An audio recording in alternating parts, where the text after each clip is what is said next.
kasisi, ito pala yung simbahan dito na kay Pumbo. Ang ganda na. Dati kasi hindi siya ganito kaganda. Sobrang ganda na niya ngayon. Nung nandun pa kami, paaris pa lang kami. Tapos ngayon, tapos na yun. Ang ganda na sa loob ng simbahan.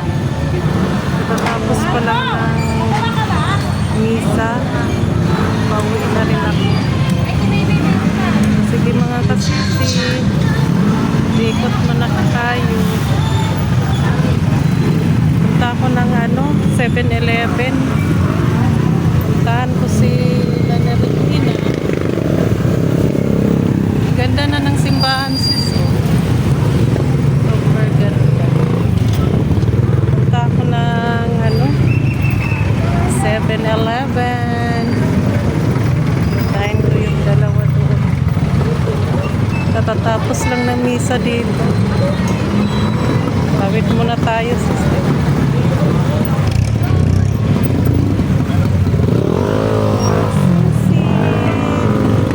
Antay muna tayo dito. Ayan, sister. Ganda ng simbahan. Yan ang simbahan. Ang ganda ng simbahan. Tapos dito sa kapila, naantay ko sila ni Richie. Ang tagal nila. Sabi ko kasi mga kasisi, sa kami magantay, 7-Eleven. Yan, may barbershop din dyan.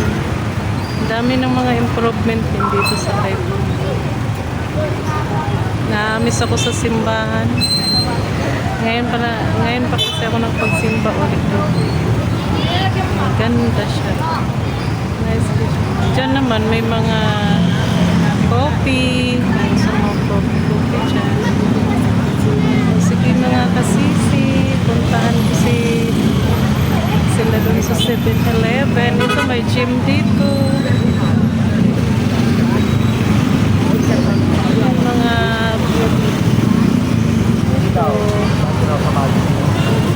palaruan naman dito ng mga basketball.